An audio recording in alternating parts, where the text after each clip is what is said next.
Purulia जिलार Kashipur blocker BL और LRO ऑफिसे एकाधिक दुर्नीतिर बिरुद्धे Kashipur blocker बीडीओके गणडेपुटेशन जमा दिते एसे एबार असन्तोष प्रकाश करलेन आदिवासीरा। एदिनेर एई गणडेपुटेशन कर्मसूचिते बीडीओ ऑफिसे बीएल और एलआरओ आधिकारिक उपस्थित थाकार कथा थाकलेও তিনি অনুপস্থিত থাকায় চরম ক্ষোভ প্রকাশ করলেন অখিল ভারতীয় আদিবাসী বিকাশ পরিষদের পুরুলিয়া জেলা সহ সভাপতি তথা সংগঠনের কাশীপুর ব্লক সভাপতি নির্মল টুডু সহ আদিবাসী সংগঠনের অন্যান্য প্রতিনিধিরা। ডেপুটেশন কর্মসূচিতে বিএল और एलआरओ आधिकारिक के ना पे कड़ा भाषाয় হুঁশিয়ারি দিলেন ব্লক প্রশাসনকে। নিজেদের রক্ত দিতে রাজি আছি, তবু জমি দিতে রাজি নয় প্রশাসনকে সব জানিয়ে দিলেন আদিবাসীরা। আদিবাসীদের সম্মানের জন্য অনুদান নয়, প্রাপ্য অধিকার ফিরিয়ে দিতে হবে। আদিবাসীদের জমি ও আদিবাসীদের নামে রেকর্ড করা চলবে না। বীরবান্টা সিধু কানুচাঁদ ভৈরব জিতকার প্রশাসন তুমি হুঁশিয়ার। নিজেদের অধিকার আদায়ের দাবিতে এবং বিএল और एलआरओ অফিসে দুর্নীতির বিরুদ্ধে সোচ্চার হয়ে আজ শুক্রবার পুরুলিয়া জেলার কাশীপুরে দিশম আদিবাসী গাঁওতার ডাকে পথে নামি আদিবাসী সমাজের বিভিন্ন সংগঠন। বিএল और এলআরও অফিসে দুর্নীতি বন্ধ করা ও জমি সংক্রান্ত বিভিন্ন সমস্যার সমাধান, আদিবাসীদের জমি ও আদিবাসীদের নামে রেকর্ড বন্ধ করা সহ আরও একাধিক দাবিতে ব্লক গণডেপুটেশন কর্মসূচির মধ্য দিয়ে এদিন কাশীপুর ব্লকের বিডিওকে দেওয়া হয় ডেপুটেশন। যদিও এদিনের গণডেপুটেশন কর্মসূচিতে বিডিও অফিসে বিএল और এলআরও আধিকারিক উপস্থিত থাকার কথা থাকলেও তিনি অনুপস্থিত থাকায় চরম ক্ষোভ প্রকাশ করলেন আদিবাসী সংগঠনের প্রতিনিধিরা। এদিন দিশম আদিবাসী গাঁওতার ডাকে বিভিন্ন দাবি দেওয়া আদায়ের দাবিতে কাশীপুরের রাজবাড়ি থেকে একটি মিছিলের মধ্য দিয়ে একত্রিতভাবে পথে নামেন পশ্চিমবঙ্গ আদিবাসী কল্যাণ সমিতি সহ ভারতীয় আদিবাসী ভূমিজ সমাজ, অখিল ভারতীয় আদিবাসী বিকাশ পরিষদ সহ অন্যান্য আদিবাসী গণসংগঠনগুলি, যেখানে উপস্থিত ছিলেন দিশম আদিবাসী গাঁওতার রাজ্য সভাপতি রবীন সরেন সহ ভারতীয় আদিবাসী ভূমিজ সমাজের নেতা আলোকনাথ সিং, অখিল ভারতীয় আদিবাসী বিকাশ পরিষদের পুরুলিয়া জেলা সহ সভাপতি তথা কাশীপুর ব্লক সভাপতি নির্মল টুডু সহ অখিল ভারতীয় বিকাশ পরিষদের অন্যান্য নেতৃত্বরা। এছাড়াও উপস্থিত ছিলেন কাশীপুর ব্লকের 92টি গ্রামের মাঝি বাবারা। পুরুলিয়া জেলা থেকে পিউষ সাহেবের রিপোর্ট, জনসংবাদ নিউজ ডিজিটাল। এরকম যখন আমরা আমাদের দাবি দাওয়াগুলো চাইতে আসছি, বিডিও সাহেব নিজেদের টালবাহানা করে ওনার অফিসারগুলোকে না রেখে আমাদের জমি জমা সংক্রান্ত যে সমস্যাগুলো সেগুলো শেষ না হয় সেই যেটা এখানে করতে চাইছেন। তবে বিডিও সাহেব, এখান থেকে আমরা আপনাকে হুমকি দিয়ে যাচ্ছি, যদি এরপরে আপনার কোনো আধিকারিক কিংবা আপনার যদি না থাকেন, আমরা কিন্তু ছেড়ে কথা বলবো না। আদিবাসীরা সবসময় আসবে, রাস্তায় মিছিল করবে, আর আপনারা এসে করে বসে আমাদেরকে শুধু এইরকম ধর্ণা করাবেন। এটাই কি আপনারা এই জন্য আপনারা বেতন পাচ্ছেন? আদিবাসীদের থেকেও কিন্তু ট্যাক্সের টাকা যায়, সেই ট্যাক্সের টাকাতে আপনি কিন্তু বেতন পান, সেটা ভুলে যাবেন না বিডিও স্যার।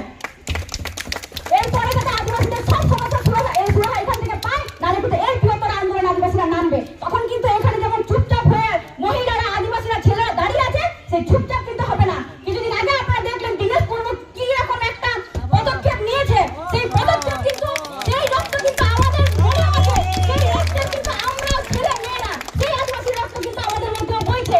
সুতরাং সেই তীর ধনুক ধরতে আর আমাদেরকে বাধ্য করবেন না। সো প্লিজ এর পরের বারে যেন আদিবাসীদের সঙ্গে এই ধরনের ব্যবহার না করা হয়। যত শীঘ্র সম্ভব আমাদের এই সমস্যাগুলোকে দূর করুন, নাহলে ওই তীর ধনুক কিন্তু এই আদিবাসীদের হাতেও চলে আসবে। ধন্যবাদ।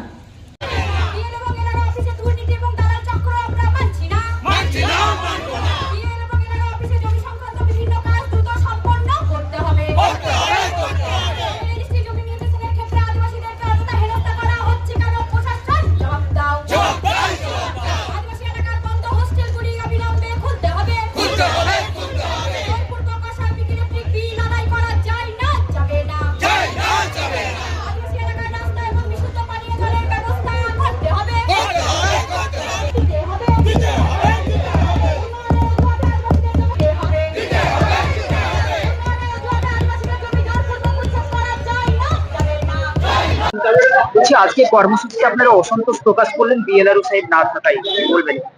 অবশ্যই আপনারা জানেন যে গত 15 দিন আগে আজকের ডেপুটেশনের ব্যাপারে আমরা কিন্তু বিডিও স্যারকে একটা ইন্টিমেশন লেটার জমা দিই। ইন্টিমেশন লেটার জমা দেওয়া মানে হচ্ছে বিডিও স্যারকে আগাম জানানো যে একটা আদিবাসী দল, আদিবাসী প্রতিনিধিরা এখানে এসে ওনাদের সাথে সাক্ষাৎ করবেন এবং বিষয় বস্তুগুলো হবে জমি সংক্রান্ত কিংবা রাস্তাঘাট সংক্রান্ত। তাহলে একটা জমি সংক্রান্ত যদি কোনো সমস্যা থাকে সেটা অবশ্যই আপনারাও জানেন যে বিএলআরও ডিপার্টমেন্ট দেখে। তাহলে কেন আজকে বিএলআরও ডিপার্টমেন্টের আধিকারিকরা উপস্থিত থাকবেন না? তাহলে কোথাও না কোথাও ওনাদের কারচুপি আছে, ওনারা আজকে না থেকে সেটা প্রমাণ করলেন, এটা আমরা বুঝতে পারলাম। আর সত্যিই অসন্তোষ আমরা প্রকাশ করছি।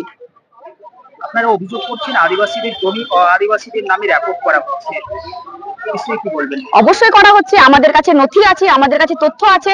আমরা বিনা তথ্য নিয়ে আজকে স্যারের সঙ্গে দেখা করতে আসিনি, আমাদের কাছে তথ্য ছিল। কিন্তু খুবই দুর্ভাগ্যের ব্যাপার যে বিএলআরও স্যার এখানে উপস্থিত ছিলেন না। তথ্যটা আমরা দেখাবো কাকে? বিডিও স্যার জবাব দিচ্ছেন যে উনি এই সংক্রান্ত কিছু জানেন না, বলতে পারবেন না।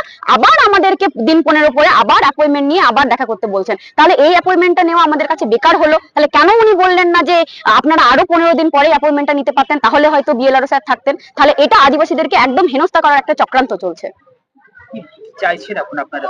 চাওয়ার কি আছে? আদিবাসীদের জমি কি করে অন্যদের আদিবাসীদের কাছে হস্তান্তর হয়?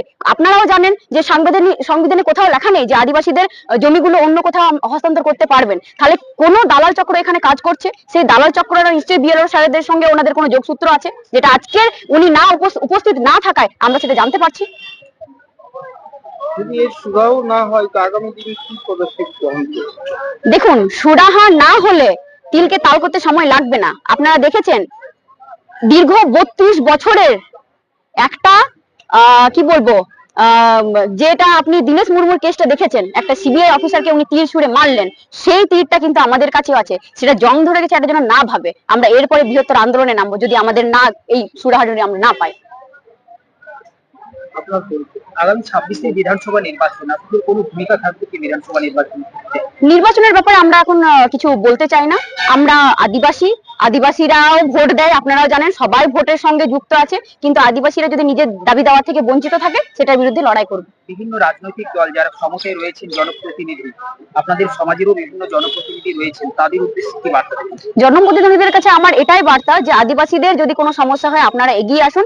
আপনাদেরকে নির্বাচিত করে আমরা ওই জায়গায় পৌঁছে দিয়েছি। সুতরাং আপনারা যদি আমাদের হয়ে কথাবার্তা না বলেন তাহলে আমরা কোথাও না কোথাও পিছিয়ে পড়ছি।